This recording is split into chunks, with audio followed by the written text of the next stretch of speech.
মায়ের পদপ্রান্তে দ্বিতীয় খণ্ড। শ্রী শ্রী মাতা ঠাকুরানী মনমোহন মিত্র।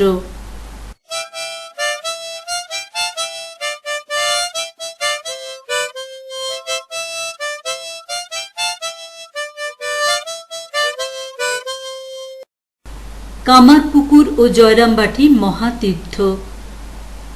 কামারপুকুর ও জয়রামবাটি বাসীর দর্শন লাভ পরম সৌভাগ্যের বিষয়। ঠাকুরের কাছে নিত্য জীবটিপ ছিল না। তিনি বুঝিতেন পতিত জীব, অজ্ঞান জীব, মায়ান্ধ জীব। যদি একবার তিনি ঘুণাক্ষরেও বুঝিতে পারিতেন যে ইহারা ভগবানকে আশ্রয় করিতে চায়, তাহা হইলে তাহার কৃপার অফুরন্ত ভাণ্ডার আপনি উন্মুক্ত হইয়া যাইত। তিনি নিজে তাহাকে কৃপা করিতেন। শ্রী শ্রী মায়ের কৃপা তাহাকে পাওয়াইয়া দিতেন এবং আধার শুদ্ধ হইলে তাহার ইষ্ট দর্শনও করাইয়া দিতেন।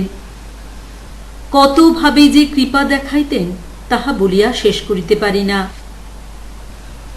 1308 সালে যোগোদ্যানে পাকা নাট মন্দিরটি নির্মিত হইলে উৎসবের সময় শ্রী শ্রী মাকে যোগোদ্যানে আনাইয়াছিলাম। সেই দিন শ্রী শ্রী মা নিজ হাতে ঠাকুরের বেদির সম্মুখে বসিয়া পূজা করিলেন।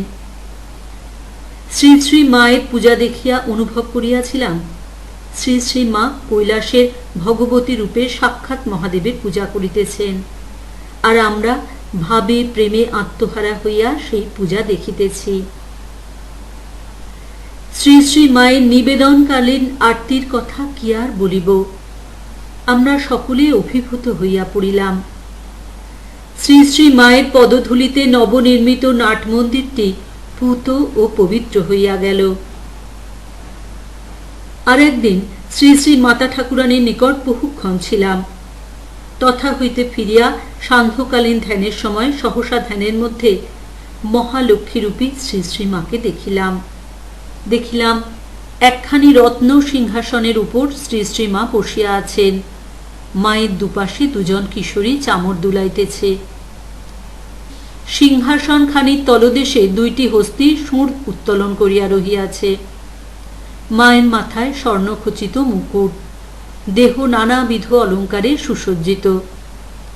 পরনে একখানি বিদ্যুৎ প্রভা উজ্জ্বল শাড়ি, এক হাতে বর আর এক হাতে আশীর্বাদ, অধরে হাস্যরেখা। যেখানে যেখানে মায়ের দৃষ্টি পড়িতেছে সেখানে স্তবকে স্তবকে পদ্ম ফুটিতেছে। মা সেই প্রসন্ন দৃষ্টিতে আমার দিকে চাহিলেন। আমার হৃদয়টি যেন পদ্মের মতো প্রস্ফুটিত হইয়া উঠিতে লাগিল।